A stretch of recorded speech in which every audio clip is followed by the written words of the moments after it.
Now I need some books.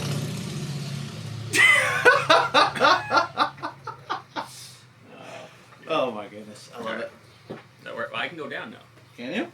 Hey, that's perfect. All right.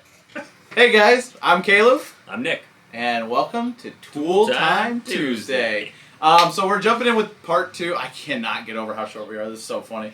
But we're jumping into part 2 of the toolbox build and the design, and we're gonna make some changes here. So I'm actually gonna get right into it. I'll show you the design that Nick has been working on this past week, and yeah, let's take a look.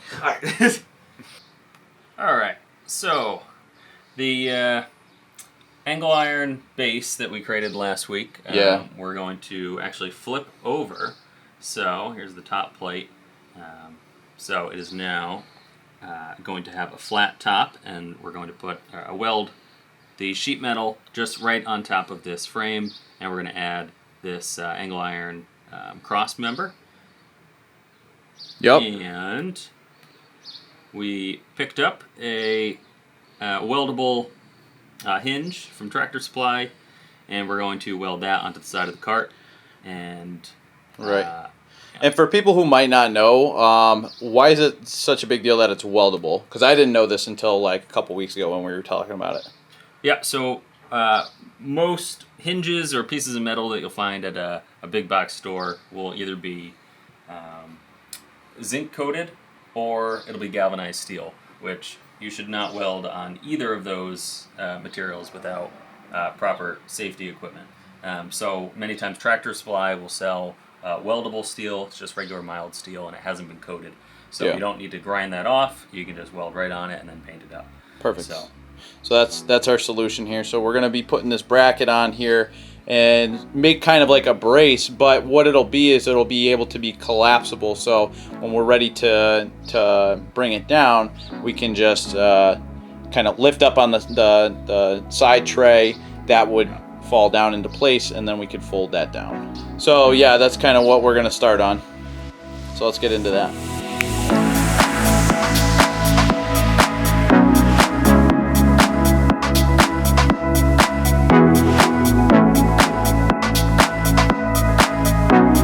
All right, so we notched this out, both top and a little bit of the that side, so that this will fit right in place, and we'll be able to weld two directions. We could weld here, here, and here, but that's probably unnecessary. Probably just do there and there. Perfect. On both sides. So the purpose is actually twofold. So one, it's structural, and two, it's going to act as our stop for the folding mechanism. Yep. Perfect. Cool.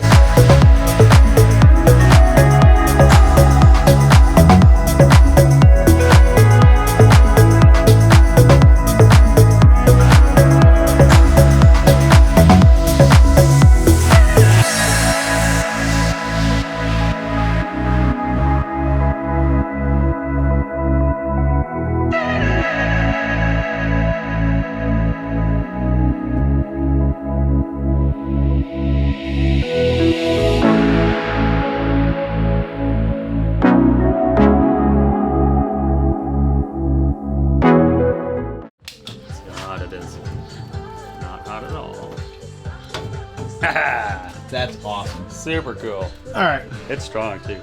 All right, so we wanted to show you guys where we're at right here. You saw it on the computer, but we just wanted to show you before we put the top on. But this is where we're at, okay? So we put this cross member in here, and it's like an L bracket. So we notched the top to make it flush, and then we were gonna go with a narrower, thicker piece of steel, but we figured that the wider one would be better here, give us a little bit more support, which I think we were right. So the design of this is, I know it looks really rough, but pretty much you're going to be able to lift this up here and keep your eye on that. That's going to fall down, and then that goes down as well. So it will get tucked in a little bit more. There's a little bit of slag left over here we got to clean up, and we'll do that when we're painting. But just wanted to give you guys a little update of what the design actually came out to be, and it's pretty slick. I'm way more excited about this than I thought I was going to, and you did some excellent work there, Nick. Thank you. Good. It's turning out pretty nice. Yes, yes.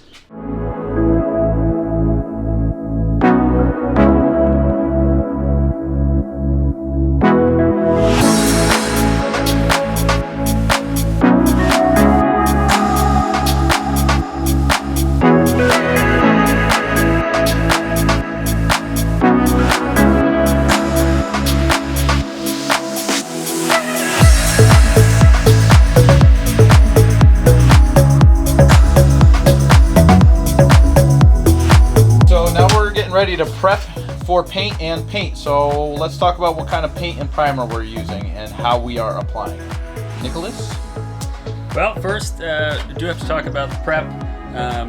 We did sand everything down with a sanding sponge, about fine grit, about 180 grit, and then wiped it all down with acetone to make sure that there's no oils or grease on it. And then the paint that we're using today is the Rust-Oleum Farm Implement. You get a Tractor Supply. We're also going to add a little bit of a catalyst hardener to make it even harder and a little glossier.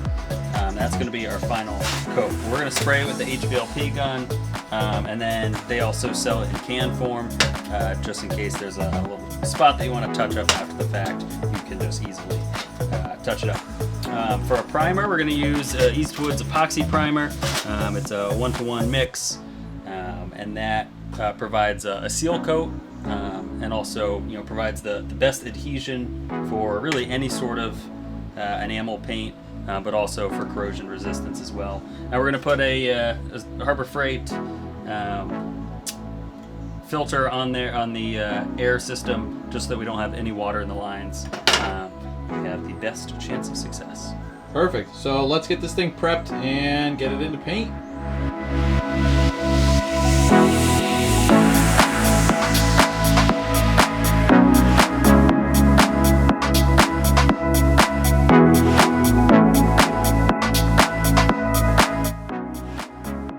Alright, so we ran into a little bit of a snag.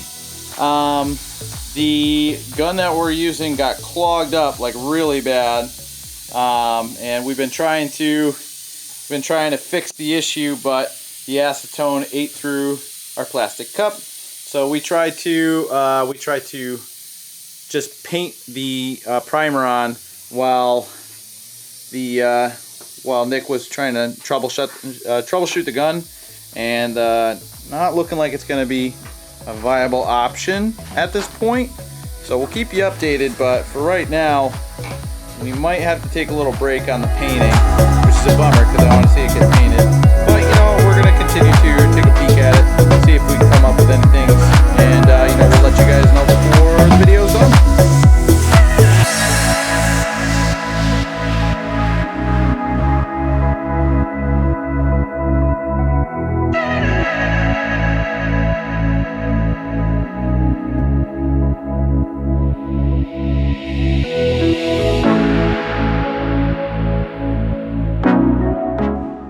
Welcome to day 2. It's just me today. We're going to be finishing up this tool cart paint project that we started on Tuesday. And I don't know if you can tell, but I've already hit it a little bit with the Rust-Oleum Professional Primer. Nice part about that is that you can spray it upside down, which is nice. So that's what I used just to get underneath the like little finger rails here that I wasn't able to get with the HVLP gun. So let's actually take a quick look at some of the issues that we had. Issue number 1 is that when we mixed the epoxy primer, probably didn't mix it well enough. If we mixed it, put a cap on it, and really shook it up for a few minutes, we might have had better luck, but we didn't. So that leads to problem number 2, which is that we didn't have the right paint strainer.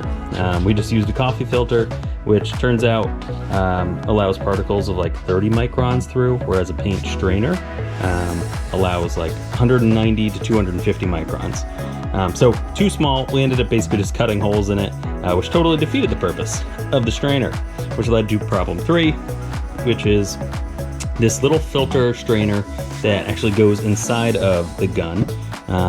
and it got totally clogged up. Now, part of that is because of the issues I just mentioned, but also I sprayed a latex paint through this gun last time and may not have cleaned it super well.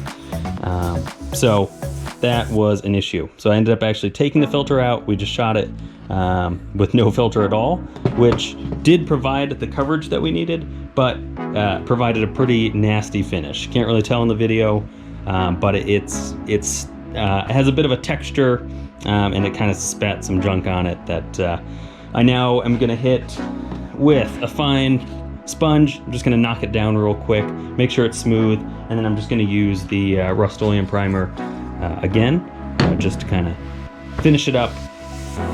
And the epoxy primer is still doing its job. It's providing the corrosion resistance that we're looking for. And then this will just be a good high build primer on top. And then I'm gonna do that. And then about an hour later, we're gonna use the Rust-Oleum Farming Implement, throw a little bit of the catalyst hardener in it, and we're going to use a new gun from Harbor Freight. Just gonna start fresh, see how this works. I'll do a quick test run, and then we'll shoot probably 2 coats of it and hope for the best.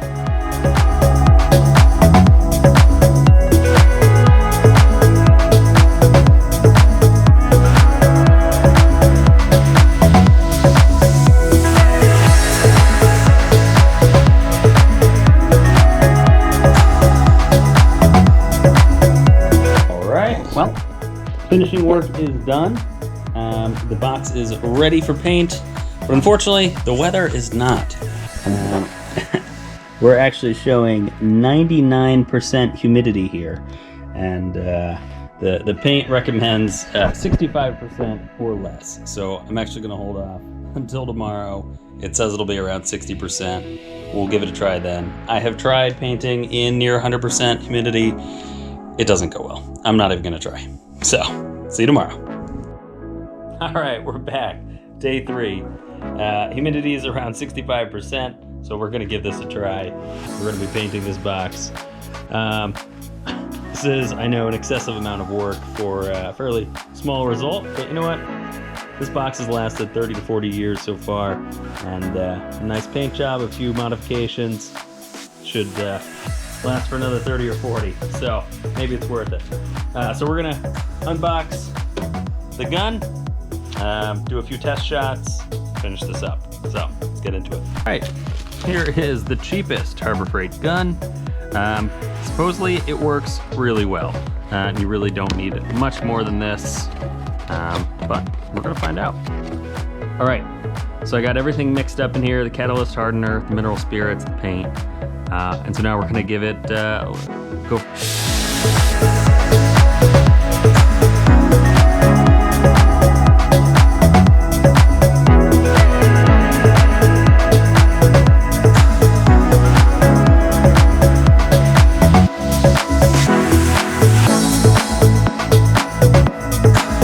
All right, it's finished.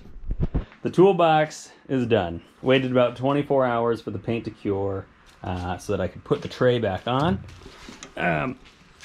Ended up using washers on every part of this, so 3 different washers so that when the tray is swinging, hopefully the bolt doesn't come loose.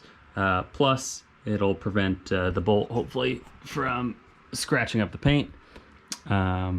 Also threw some rubber pieces here so that when you open it, it's still noisy, but it won't scratch the paint, and it is hitting the rubber. This thing actually swings really well. It moves perfectly, and